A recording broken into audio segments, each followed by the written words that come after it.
Hey guys, welcome to another episode of Small Talk is Lame. I'm Brandon, I'm Sierra. Nice to and see you guys again. yeah, I love seeing you guys. Yeah. I was Well, you, not really seeing you guys, but like knowing you're there. but yeah, let us know that you see us in the comments below. I don't know if that's a word. So last episode we talked about things that were really important to us, things that mattered Yeah, to it us. matters. And towards the end of that conversation, I think I came to a realization where there was something that I was almost like too passionate about for more than it was worth. So I downgraded the passion to just a very like it was a strong opinion that I hold. Yeah. And I think it's an important distinction to be able to self correct and be like, ooh, that was Self awareness is a huge part about connecting and communicating. So yeah, yeah. And so I think now we're going to talk more about what happens if you don't realize that kind of stuff and you verge into obsession. Yeah, and like what happens when even in a connection you realize that I'm a little obsessed. You know what I mean?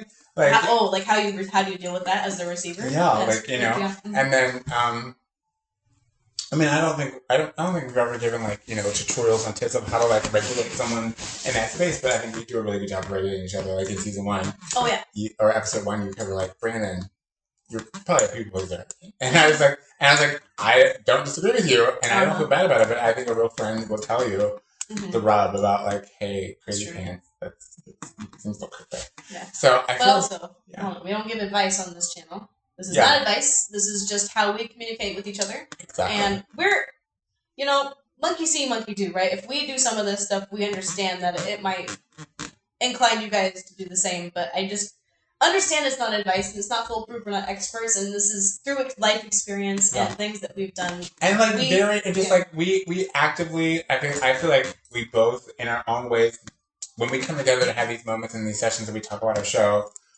I take on my own channel of seeking out other varieties of thought process to make sure we bring very rich content to you guys and a rich perspective that doesn't make it just seem like we're only coming from a personal expectation and experience. I feel like I look at the other avenues of the world so that we can have a more global opinion or thought process behind it. And, I think we both have been affected by the elements of obsession. Yes. I personally have a very interesting relationship with that word. And it's going to be such a big transition to go from yours to mine. You're going to be shocked. I don't think you can. Yeah, we're going to keep it secret because I want it to be a genuine reaction. I'm looking forward to it. And for me, I kind of, because part of my journey is still ongoing, and I feel like I don't want to kind of make it so singular because obsession around my life has just been in so many different avenues. And so many different platforms and careers, personally, professionally, ethically, all of those things have turned into these some of them have been turned into beautiful mansions and other of them have just been pure monsters. And it's just like, so, but I think, recognizing obsession. Yeah, that's tricky. Is a true testament of being self-aware. I think it's a true testament of what it means to really connect with yourself and also help your friends, people, your loved ones who you care about, help them kind of like recalibrate and be like, hey, I love you enough to know that this looks like, yeah, that's true. Like this looks a little like I love you, but I don't love this about. Well, even then, I would say, because you took it from like the outsider looking in, I think it's actually more self-aware to be able to hear that and then fix it. Yeah. Because you could have someone tell you that till they're blue in the face, as you like to say, and then it's just just recognized. Yeah, you gotta be able to internalize it and go, oh, okay, that part of me needs to die. Like, you know what I mean? Like that part that's not doing me any good. We need to do away with that one. We need to get better. We need to make this a different something or other. So I think maybe this is a good question, but do you think obsession is only obsession when it's actually acknowledged, corrected, and changed? Say that again? Like, do you think we can identify obsession only if it's been acknowledged, received, and then you work on it, you change it? Oh, I wouldn't say changed in the past tense. I would say are willing and able and in the process of changing. Yes, agreed with all that. Yeah. Like it's you have to be able to recognize, like someone could tell you all they want, but until you hear that for real and you actually take it in and recognize it and go, oh, yeah, I'm the problem here. I need to do something about this. I would say at that point, it's probably recognized, but you're not serious about, you are still letting the obsession win until you make the decision to actually change it and follow through. And I feel like that's the dark side of like the experience of obsession. Yeah. Because I heard something in an Instagram where it was talking about a company looking for top talent. And one of the questions that she was like, well, these are one of the things that I look for my A players, is I look at something they're obsessed over. Mm-hmm. And I was like, okay. And then we just talked about obsession, and we went into the space where we saw like kind of like the trials and tribulations of the bad side of what an obsession looks like. But someone who's obsessed about their career and learning, and like my nephew is obsessed about his push-ups, and he can do 5 clap push-ups now, and he's obsessed with getting it right. My niece is obsessed with getting her cartwheels right. These aren't damaging things to their behaviors and existences, but what happens when it turns into Well, I think it matters about what the obsession is. Yeah. Because you could generalize and say, all obsession isn't bad. It's like, yeah, well, okay, not all food is bad either, but does that mean that you should just allow yourself to eat pizza every damn meal just because not all food is bad? Like, I feel like that's kind of... Yeah, or like, you can only have 1 chip, or you only have 2 bags of chips, or like, you only smoke 2 bags a day. Like, like, only, yeah. Like, only, but I'm like, but there's worse things, but it's still worse. Yeah, so the obsession and the context does matter, but yeah, I think you could still even take push-ups to an extreme. Yeah. Right? You could be so detrimental to yourself with some obsessive goal or some kind of something that you're trying to meet that's unrealistic. Maybe it's not even really obtainable, reasonably obtainable, and you just obsessively push yourself to something to no end. I think you could take something mundane like a clapping push-up and spiral it. Yeah. So like maybe when obsession is determination versus when obsession is detriment. Yeah. Well, I would say determination is a separate thing. I think obsession in and of itself is a different connotation than just, what did you just say? I forgot. Detriment. No, determination. Yeah. I feel like, because I feel like it can go, it has a left and a right wing area of like, this goes up, this goes down. Yeah. You know what I mean? Like, so, I think for me, as I've learned, I think a biggest thing that I had to walk through as a person who goes through like mental health, and I think we all go through elements of mental health. I don't think there's any person that doesn't have any active, dormant, whatever, unrecognized, recognized moments of mental health in some way, positive or negative. But for me, I remember that, there are mental health characteristics that I have that, are caused by psychosis and things like that. And I was obsessed about those realities so bad that it forced me to create these false narratives in my reality. And I was like, oh my God, I cannot believe that this is how I kind of like focused my involvement in my day-to-day life around these. I was obsessed with it. Like, I was obsessed with my family not accepting me. I was obsessed with my family trying to just tear at me, in any way, shape, capacity. It was so bad until one day I broke through the obsession and broke into the reality of just saying, like, speak on it. Like, obsessions sometimes are so silent. I feel like obsessions aren't always made public. People don't actively or like, I'm obsessing over this, or because that would invite shame. And I feel like sometimes in those houses, obsession is in the shame house. Mm-hmm. It's not in the shine house. I feel like obsession leads into more darker shadows than it does into lighter shadows. And what was the original obsession again? Being as a person like in person recovery, your brain goes through so much stuff after you go through all the mental health things that you don't deal with when you were in an active addiction or whatever like that. Your brain just messes with you, and that lingers even after. So then I was in this state of constantly trying to define real, not real. Right. You know? And I was obsessed with it. Okay. I could never sit in a situation with people and not, like, obsess about elements that weren't real, but bringing them to this reality. What were the kind of things that weren't real?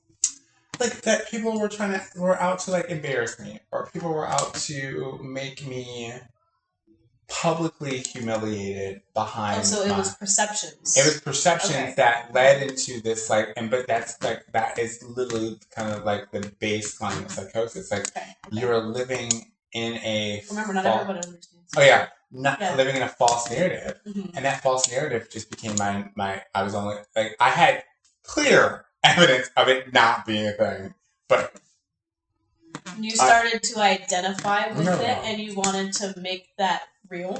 Yeah, I wanted to make that real, and I also wanted to make the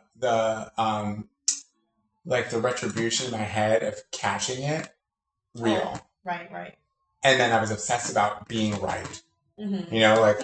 Right. Nothing is more crazy than a person who wants to be right. Yeah, that's true. That's like toddler syndrome. Yeah, nothing is more obsessive than a person who wants to be right, and the damage that happens to them externally, financially, everything. Nothing is more intoxicating than that behavior of obsession. Oh, yeah. So I had to learn how to walk through that, and it's still a daily practice, you know, of recognizing, like, you lived through that, like trauma or grief. The loss of that obsession was very, very traumatic for me. Oh, I bet, because it sounds like that's, oh man, it's almost like just walking around with polarized glasses all the time, insisting that everything is that color, and you trying everything scientifically possible to prove that that's the case. When in reality, all you need to do is take off the glasses. It would be something that simple, too. That's the painful part. It would be something that simple to just do this, and then you're met with how long you wore the glasses and how much you did while you were wearing the glasses. Yeah, because you don't forget. Yeah, no. Some people are lucky to forget about them, but I just happen to not be in that space. Right? Do you think that they actually forget? I don't know. I mean, I've been on forums, and I've tried to talk to other people who've gone through, and sometimes it's not even substance induced. Sometimes it's just mental health. People who are schizophrenic, whatever, bipolar. Well, okay, that's it. Yeah. All those things. They all have different levels of that kind of state of mind. So I wanted, and I wanted to really get to the nitty gritty of like why my brain was doing this. What is the science behind the neurological behavior?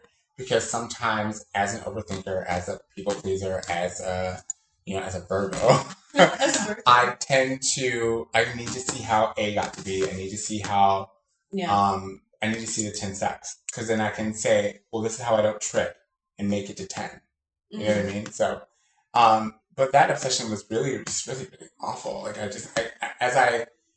as I recall going through old journals, through... There's nothing more incriminating than old journal reflection from more than 5 years or so. It's not terrible, but it's terrifying. So eye-opening to how people were like, I can't believe that's where I was. I can't believe that's who I was. It's almost like you had a doppelganger that was holding the pen at the time, and you can't even...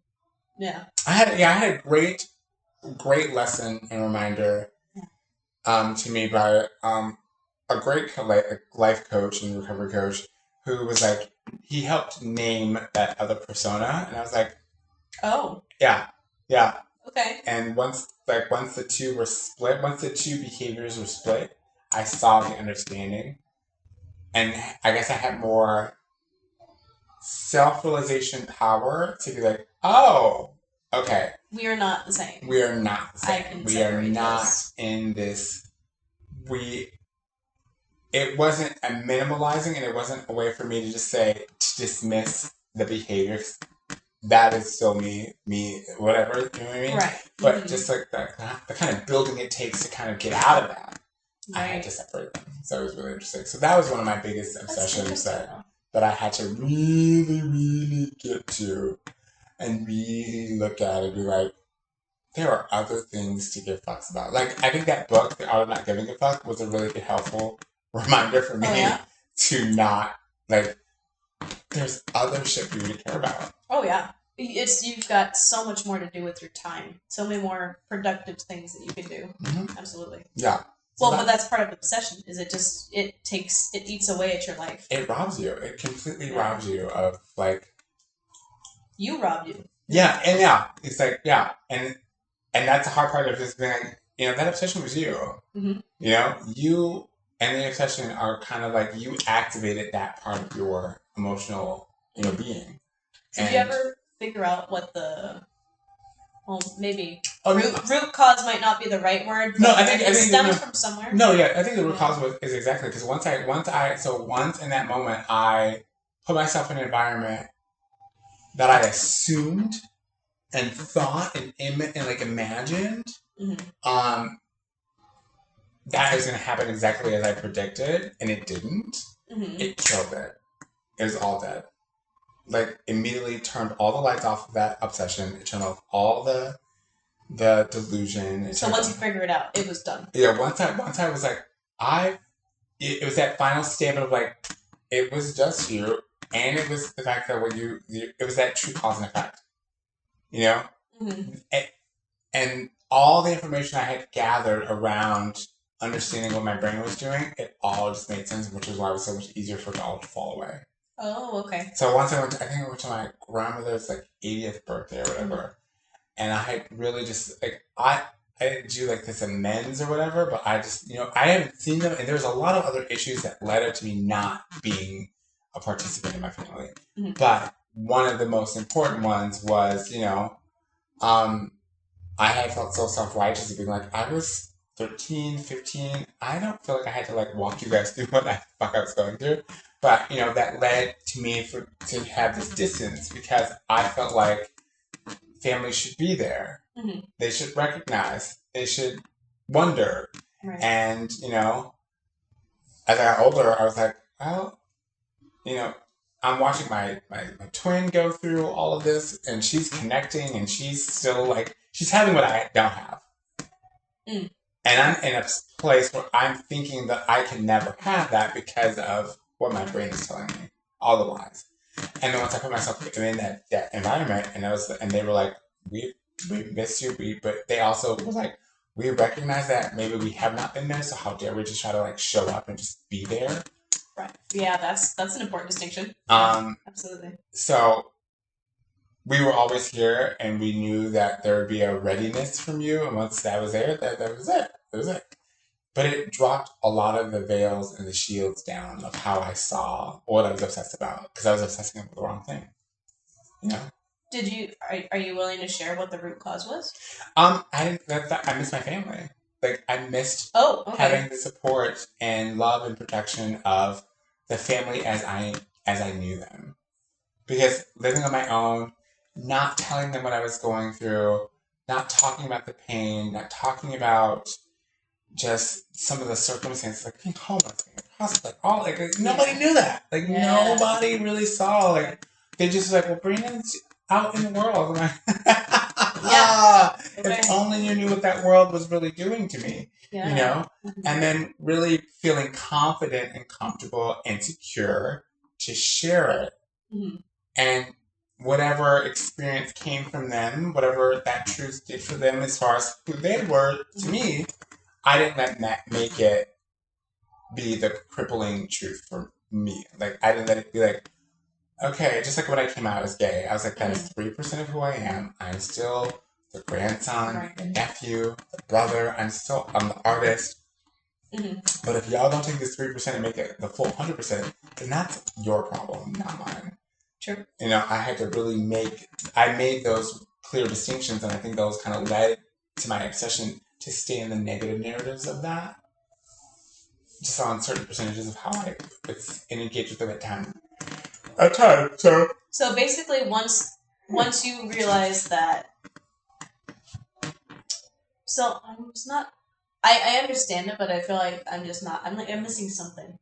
Yeah, once I kind of got over the fear of just being like, you really just miss your family. And you created all these false, frightening narratives in your head to keep you out of the feeling of truth. Of like, you just miss them. And you want, and you're envious and you're jealous that, you know, you have put yourself through a lot of life, but you've also survived and achieved and have had to self-validate. So was the you're talking about the most dangerous person is the one who just wants to be right? He's obsessed. So if, in theory, if you were right, that would give you ammo to all the more reason not go back to your family. Yeah. Is that it? Yeah. Okay. So then, when you did go back to your family and it wasn't a problem, well then, what was everything else being propped up on? Is that it all just... Okay. Yeah. It all just like... That was literally just like... It's like, it was all in your head. It was all easy but fortunate fix. Like, that's easy not easy because, I mean, I say easy with a grain of salt because, like, not everybody would get that. But as far as fixes go, it's just family, you know? It's just family. Which is, like, I wonder how many people that it's the same thing for them, you know? Like, I just wanted to be recognized as a family member and as a family member that had hope and joy and success and, you know, I remember before my dad died, he was like, you know, he's like, you're still one of the smartest people I know. Like, just that kind of thing that, you know, I had been living with so many other families and living in so many other dynamics and living in so many other realities that were accepting and loved me and adopted me in and whatever. But ultimately, you know, sometimes you just miss yours. Yeah. And you want to hear it from their mouths. You want to hear it from their perspective. And it just didn't channel that way for a long time. So I still managed to seek creative in other ways just to kind of hold on to something that I didn't really know how to feud forward, I guess. Like whether we were going to fight through it or not, you know, whatever.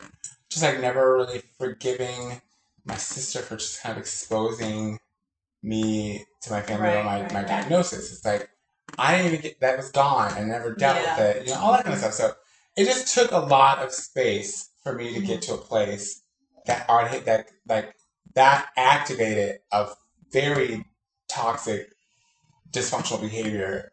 But once I got to an environment where I was like, this is where it felt, and then for them to like share a truth.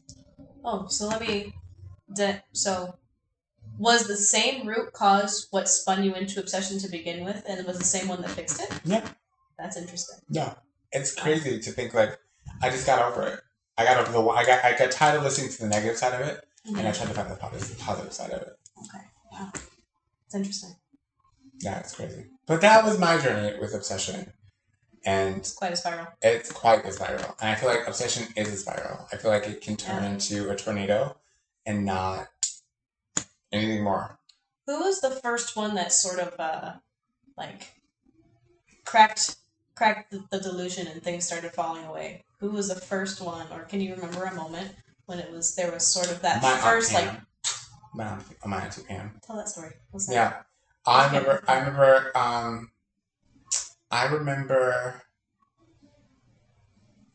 It was when was it? I think it was right after. No, it was when my dad had just reached out, and then the family had realized that I was around back in town and with him, and I think my family realized that that's the building manager. Building manager, he's gross. I think that when my family saw me return, and my father's behavior and kind of light in him just changed, I was given this power back, but then I also was able to have a space and a platform because my father was not so like, you know, my dad was always just like, don't cross the threshold of information. If I didn't tell you, it don't fucking matter. And with him being in that state and him being sick, I think it was just this window, and me being the vault of like knowing where all of the shit was, and you know, I walked away from all of the secrets, and I walked away from all of the stuff that he had as his legacy, I guess. You know, and I pulled no punches. My loyalty was to myself, not to his his lie. You know what I mean? Right. So I remember me and my auntie Pam were talking, and I just laid it all out, and I was like, I just didn't think anybody wanted me around. You know, because I also had I had taken, what led to a little bit, also what kind of fed the fury for the psychosis that obsession to live is, I also had taken custody of my little brother. Oh, that's right. And that divided everybody, because he had just been really introduced into so there's my mother's side and my father's side. He had just been introduced into my father's side, and he was well received, and my dad got to kind of build another narrative around him being this, beacon of fatherhood. And I'm like, it's still not the fucking case. But because I saw, and I was a part of the back door of what that was.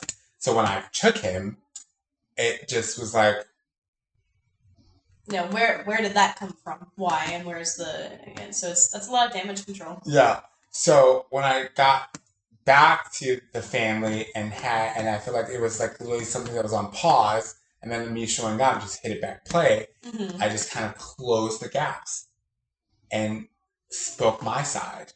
And it changed everything. And they just accepted all of this. Well, from the one side, they just accepted what my dad said. Nobody knew my side. Nobody knew what really happened. But when you said all the things that you said, there was no pushback. They were just God. Yeah, it was like, if I would have known. Ooh. See, that's... Man. Isn't that hard? Well, it's not just hard. It's rare. Because it would be so much easier to double down. Because only one person, in this situation, only one person is speaking out, so to speak, and it would be so easy to go the other way and go, "Oh, I didn't see that." Not if I had only known. It's they're two sides of the same coin, but so remarkable. Yeah, that was the outcome you got. And and it's only because of the shadow that was forcibly covered over it. You know what I mean? And knowing that I was the only person that could summon the sun and the moon in it, was just like, okay, that's it. So once I kind of got that receipt of like, if we only knew, and we cannot believe that you, and oh my God, and and we would never, you're this, we would never. We eventually assumed something was heavy and going on, but we just didn't know what to do because, again, I was always this window far away. Once my mother died, my life was very at a distance. I feel like, I say this now, and I feel like, and I don't know if I'll ever get to a place where I'll fully be able to recognize if I'm right or wrong or in the same alignment, but I always feel like when my mother died as I got older, the Dakota ring of who I was emotionally, or, like the saying, a mother always knows. Yeah. When family members lose that access, then what?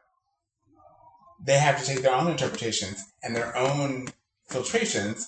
So it leads to them being like, well, I don't get it. Right. And then I don't get it leads to go there. Or like... Well, that's like an emphasis on all the more reason to sit down and be intentional with your communication. When it comes to really intense things like this, what isolation is not the best answer. No, it isn't. But no, when you're that's hard to do. That's hard to recognize. It's hard to put into action. It's hard to maintain. Like none of that is easy. No, and that's what led to, and that's what gave a lot of birth to the roots of these negative obsessions, because I had so many unanswered seedlings. So I had this forest of obsessions being like, oh my God, of course, why wouldn't I know? Because I had nothing else to go off of. Until I was just like, okay, I'm putting myself in the environment. And then life and circumstance happened to say, now I can I'm in a place where I can face it. And now, once I got the other side of the coin, I was like, oh, I saw the currency in that communication. It sounds really weird. No, but I think you've said that before in last season, currency in communication. Yeah. That makes sense. You probably, okay. So, I saw the currency in my communication. But, it was a really long process of obsession. Oh, I bet. That I could not or would not, and sometimes should not have at the time in certain placements attack. So that was how I saw the plus and minus sides of the obsessional behavior that I think is a really interesting topic for us to kind of go over, because Obsession, that's what obsession did to me. It completely changed. It paralyzed and then promised a completely different reality for my life. Yeah. Right? So, yeah. So I guess mine, if we're going to segue that way, it's such a contrast.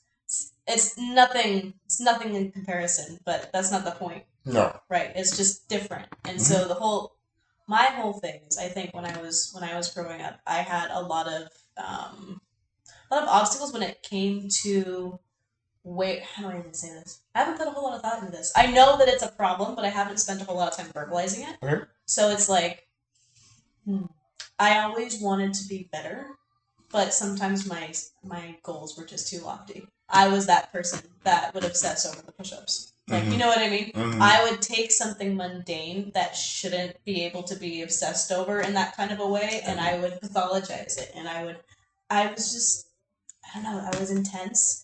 I wanted to be good at whatever it was I was doing, but at the same time was not competitive, which is such a weird thing. That is weird, yeah. Because but I think that is maybe a true channel of obsession. I don't need to be seen by anybody. Well, I just I just need it for me. Mm-hmm. I don't want people to know that I can do this many push-ups, but for me, I got. Yeah, that's exactly what it was. Because I would shy away from competition. I was one of those people like, if you're ever doing a group run, I don't know if you've done that, but you're doing a group run like a marathon, you got people at the end, and they got the bells, and they got all the shit, and they're like, I'll stop dead in my tracks and walk, because I hate that. Like, that's how I am. I'm so stupid. Are we celebrating? Oh, no. No, that's... So, I would I can totally see you just dead ass stop.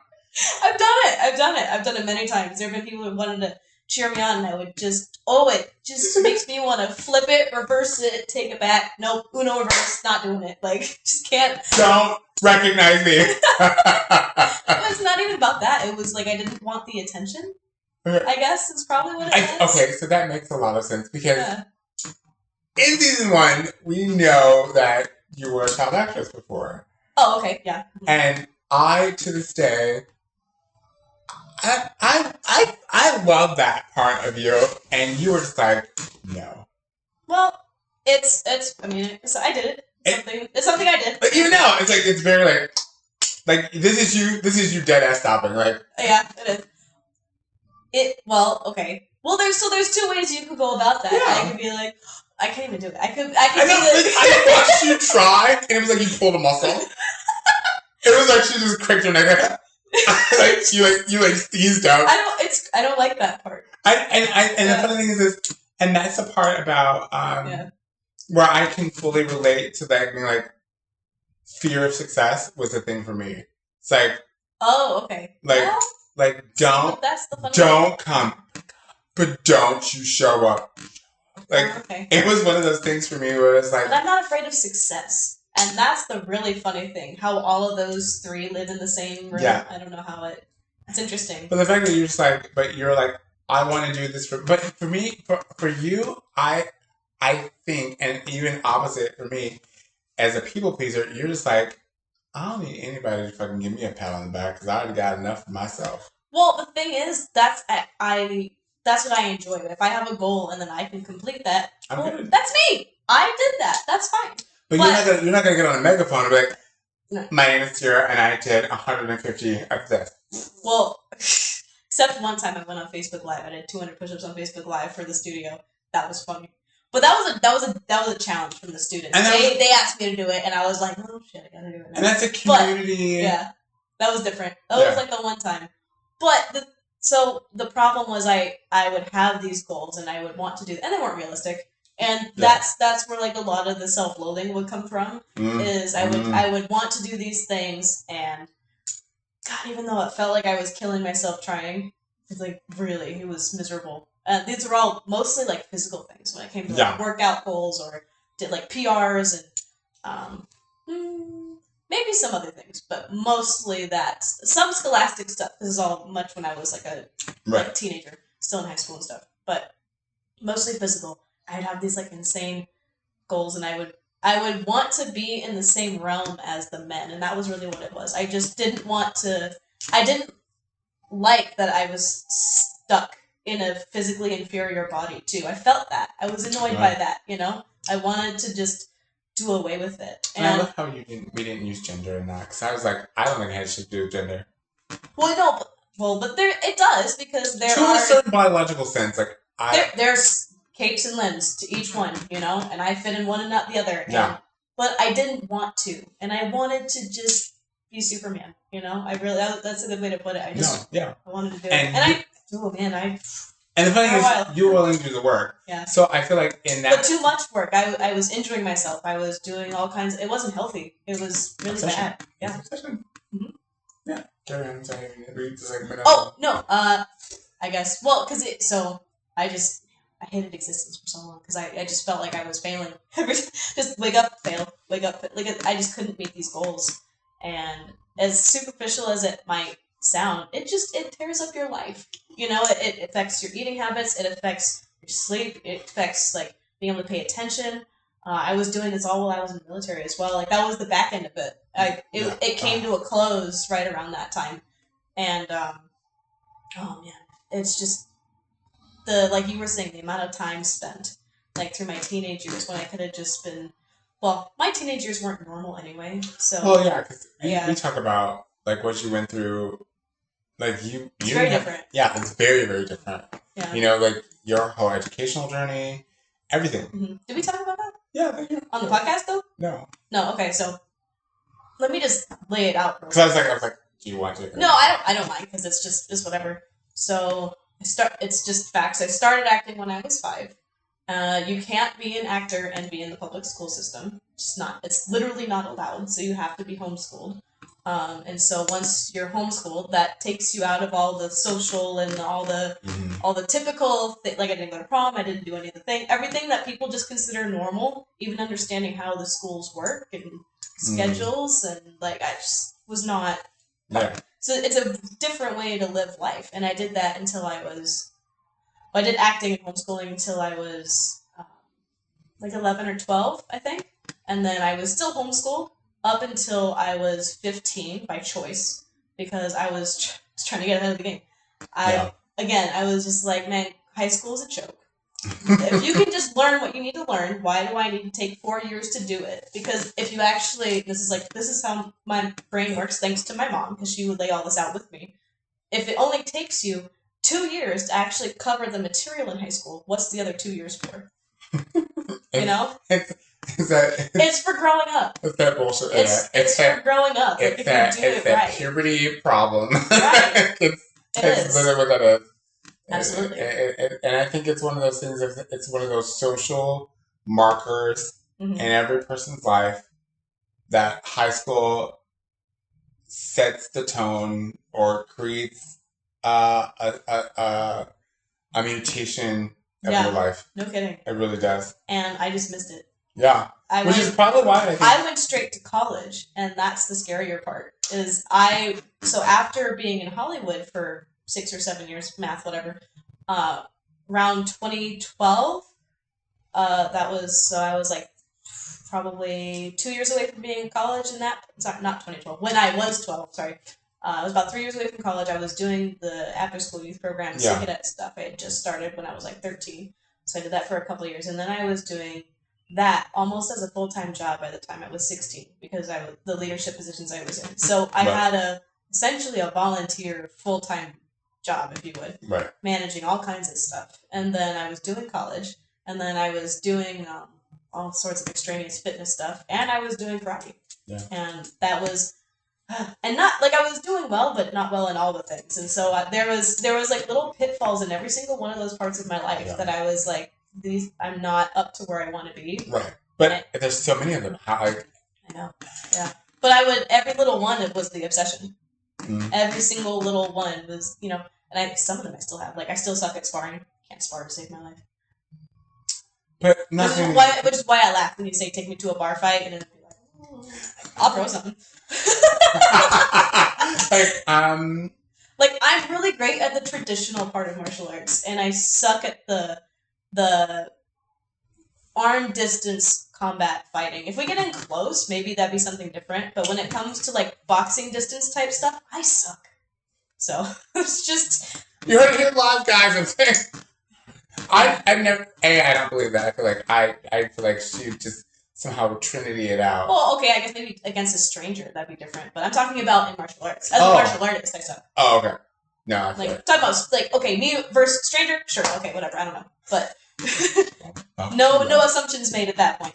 But me against a fellow black belt, like so. Okay, but that's a different. It's a different scene. Yeah, I mean that's like. But that's an inequality. That's a where I'm not where I want to be. Yeah. At that point, you know what I mean. But that's a goal. That's a goal. Oh, it is, and now I don't obsess over them, but back then I would. Yeah. And it would. Like, so what do you think changed? So in that statement, what do you think changed you from obsessing to being like, okay, it's a goal now. Instead of an obsession, it's a goal.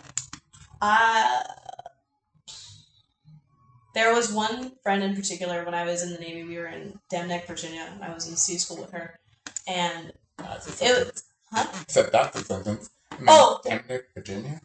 Yeah, Dam Neck. It's a city. It's right on the coast. And this was about something completely unrelated, but she was like, man, I don't know what you're going through right now. Because we were friends, but we were kind of periphery friends. We would like go to Hobby Lobby together and... Okay, and, like that friend. You know what I mean? Like well, because also all military friends use each other for one thing or another, and I had a car. So she had no license. You know what I mean? So, but we liked each other. We genuinely liked each other. And so it was a friendship that started out of convenience, but then eventually bloomed into a friendship. Yeah. So yeah. Basically. That's high school. That's in high school. That's what usually happens. Mm-hmm. Like, I had my best friends that I grew up in like middle school with, but then like certain friends I was having because I was like, oh, like you get off campus, or like at the time, you're the gay guy that nobody picks on, right? Or you're the superintendent's son. Right. Yeah. But like I said, periphery type friendship, and she just dead ass looked into my soul. She had a way of doing that, and it was so wild. No, it was something, and she was like, I don't know what you're going through, but I need you to know that you matter. Or something like that. I don't remember exactly what it was, and that's kind of not the important part. It was the way that she said it, and that she just like looked into my soul and said whatever it was, and something. From there, it was like that was the unraveling. That was the one string that snapped, and it all kind of slowly sort of. She took the dustpan and was like, "I'm just gonna go." And you're kind of like, yeah, basically, and. At that point, I was also just really, really, really exhausted. Like, I had been, like, physically killing my body up until that point, working out and doing these insanely detrimental things. And I just started to fall apart. And then there were a couple bad relationships that sort of derailed me. And then I figured out that I just needed to get my shit together, and I quit it. Yeah. It was internal. She started it, but the end result was internal. Remind me, oh crap, I should have bought you that shirt. Actually, you're going to love it. So as I was one of my best friends, actually one of my best friends graduated, he's valedictorian, and I got him, he, like you, which is why I think which is why I just like I have a yin and yang of that now in my life, because I have him and I have you, and you both are just like fucking animals. Go after what you desire, and you already have such a clear reality of what that desire looks like as a staple and a statement in your life. So it's not just some fantasy that turns real. It's literally like, nope. This is concrete. We're doing this. We'll get there. Yeah. Like there is no deviation from the plan. Mm-hmm. And on the opposite, so I found this T-shirt at Taco Bell. And it says, put yourself together. And it's a stick figure. The one person is a full put together stick figure. And that's the one that has a little bubble that says, put yourself together. And the other person is a stick figure. And all these little pieces all conformed. And I was like, that's funny. I can't wait to give that to him. So I guess he doesn't tell him how to give it to him because it's tomorrow. But I was like, I get that one for Sierra too, because she probably because I feel like you two are my two that always like you're the ones sick. You're like, here, put yourself together. And I look down like, so I loved it. For what it's worth, I think you're doing pretty good. I mean, for the circumstances, I think you're doing pretty good. I hope so. Actually, you know what? I hope so. I think so too. You know, I feel like I don't play poker a lot in life, but I still have chips. Yeah, you definitely still have chips. I still have chips. I agree. And I'm not trying to get up from the table. I'm not trying to flip the table. I'm not trying to do any of that. I'll tell you something. Yeah. Yeah, I think that's the first time I've ever looked at it and said, I'm not a good poker player, but I still got chips. Mm-hmm. So if you guys are out there thinking that you're losing your poker game, you still got chips. You still got chips. That's what I do. Hopefully. Don't lie to yourself. Do you have chips? Yeah. Don't lie to yourself. Don't live in my reality, guys. Before you start betting. Yeah, but I know I got chips, okay? Oh, you just reminded me of something. You said, flip the table. Okay, so the authoring program I was talking about. Yeah. One of the things that I ended up writing about was an experience that I had from acting, because that was a really big part of my life. I'll explain more of that later off camera. I'm not trying to plug this program, but it's one of those things. I was sort of just daydreaming and trying to figure out what was going to come to the surface, and this was one of the things that came up, and I was like, okay, why? What's this? Sure.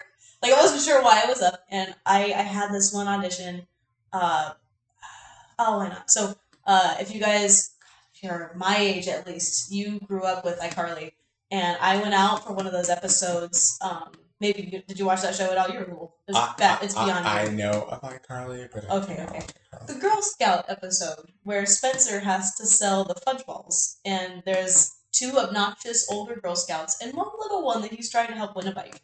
Yeah. Okay, so there's a scene. This was the audition scene they wanted you to do. You're basically supposed to be one of those like grumpy Girl Scouts. Like, I forget what it was. You're not. This is our turf. You're not supposed to be here. Something like that. Yeah. He was trying to. Oh, that's what it was. He was trying to help this little girl win, and so he was out there selling these cookies on her behalf. And he had a whole table, and he was at some store that he wasn't supposed to be at because the 2 older girls were there. And they got mad at him, and they just went over and flipped his table. And so that was the audition scene that I was supposed to do. I was supposed to just be grumpy and be like, you're not supposed to be here. Like, you know. And it was really short, right? But, mind you, I'm like 9, maybe, at that point. Yeah. Like, kind of young. They ended up going with, like, 14-year-old girls, which is interesting. But I was also really literal. And I had a hard time dealing in, like, that figurative sort of world that is acting. Well, yeah, because I was like, if I go in there and mind you in the script you can see you're seated behind. There's instruction. There's like the scene is laid out in the script you get handed because it's the real script. Right. And so you can see how everything's supposed to be set up. But when you go into the audition room, that's not how it is. So then I know in my mind I'm going to be standing on a mark in a room on my feet when I'm supposed to be seated behind a table doing these things or whatever, and I'm supposed to do this table flip, but they're not flipping anything. What am I going to do this? Like, that is the most... How am I supposed to show my skill? Like, I couldn't... My literal brain just could not... That's too much to ask for young, like, to, like... Well, no, I don't think it is. Some kids can do it. And that's acting, right? That's okay. Yeah. But that's not me. Yeah. So my mom was getting a little frustrated with me because I was being stubborn, as par for the course, right? So she got me in with one of my acting coaches and was like, she's got some block with this thing, and she really wants to... My mom wasn't trying to push me to do the show, but she was like, she wants to do it, but she sucks. Fix her, basically. Right. Like, right. Not in that way, but she give her the like, tool she needs to achieve this goal that she has for herself. Unlock this potential here. Yeah. And so my acting coach was just like, well, what's the problem? Explain the problem. Okay. So then she was like, what if, because the problem was I didn't have any props. I didn't have anything to deal with, right? I wanted something tangible for you to, like, activate and do the scene. Yeah. Something. And then, so she was like, ask for something. Like, what do you think might be in that room? And I was like, well, I don't know. A chair? A table? Like a little, I don't know. She was like, ask for a chair. What are they going to tell you, no? And I was like, okay. Which is weird, by the way. Like, stupid weird. To ask for a chair in a situation like that? Yeah. Okay. Like, that's not, like, a 9-year-old child doesn't walk into a casting office and request a prop to do their scene. Like, that's odd. An adult? Maybe. But, like, a child? No. You better be balls to the wall, Shirley Temple. I think I did that. If I remember... I don't even remember the audition, to be honest. I think I did. Whatever. I think I asked for a chair and got a chair, and instead of sitting on it, I stood it in front of me. Like, if I were to take that chair and flip it this way, so the back is in front, you know? And I did my scene the way I did. I flipped the fucking chair when I was done with it. And I got a call back, you know? Because they were like, I don't know what that is, but we want that, right? And they ended up going with the older girls because they can work longer hours because, you know, child labor laws and whatever. Yeah. But pulling the principle out of that, right? My acting coach, without realizing it, had taught me for the rest of my life to look for the unique solution to every situation. Yeah. And I think that's why I don't have a problem figuring out success.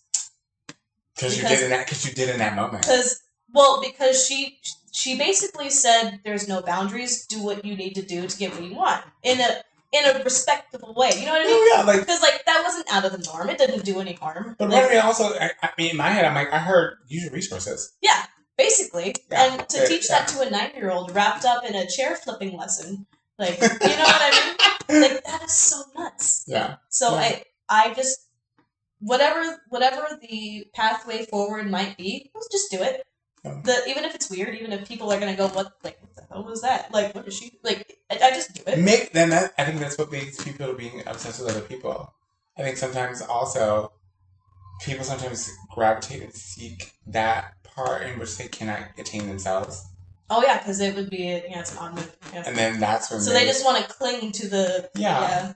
And I just like and I feel like that's why, and I also, it's funny, this is why I love our show, is that we get to this place where I start to realize like, man, that's why we have some of the values and integrity that we do with the show, because we're not like trying to flip chairs. Yeah.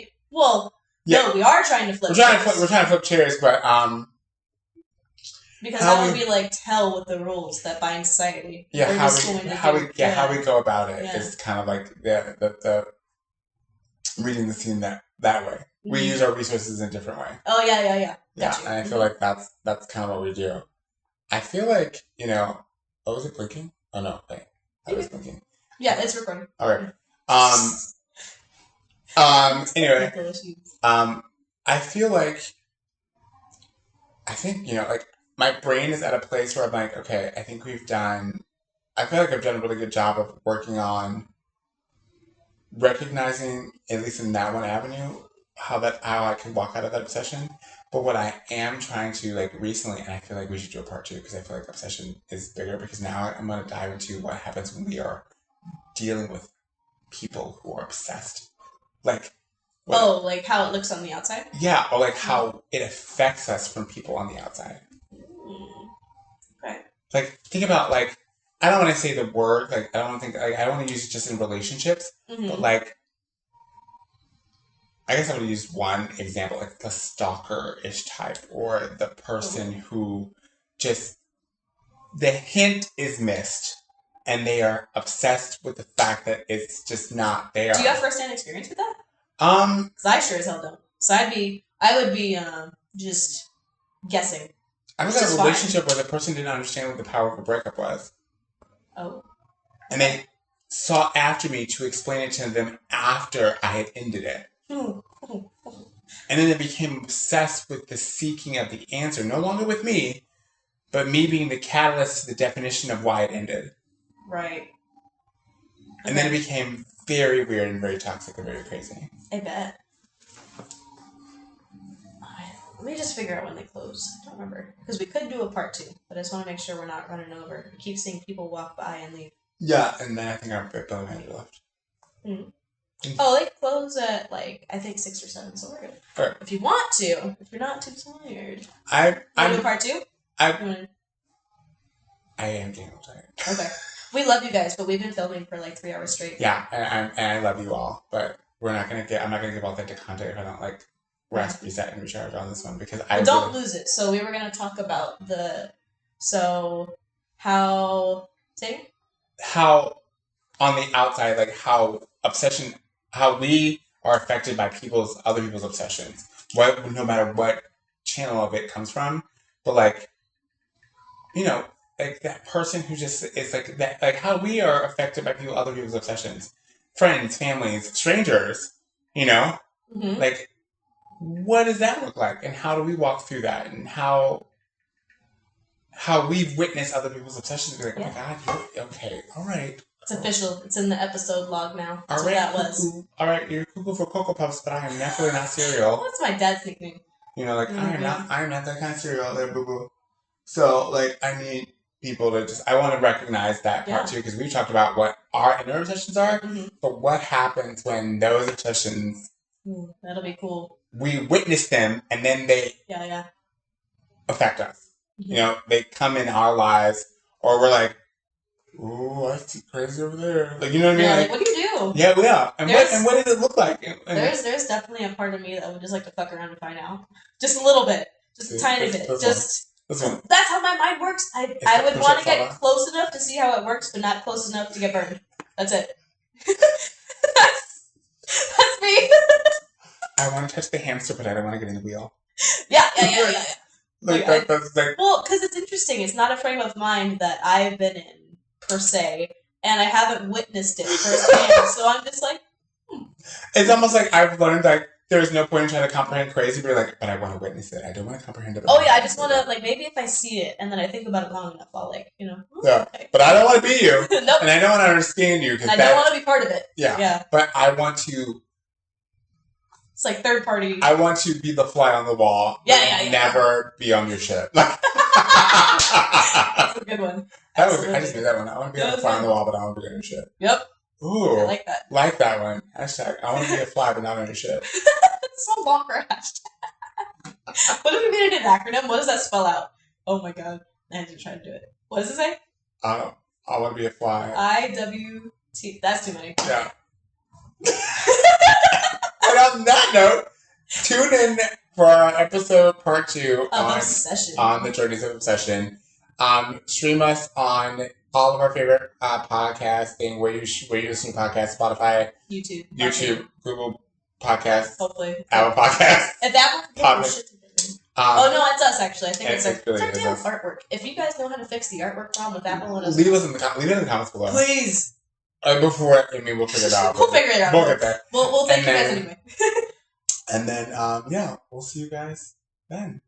Next time. Bye.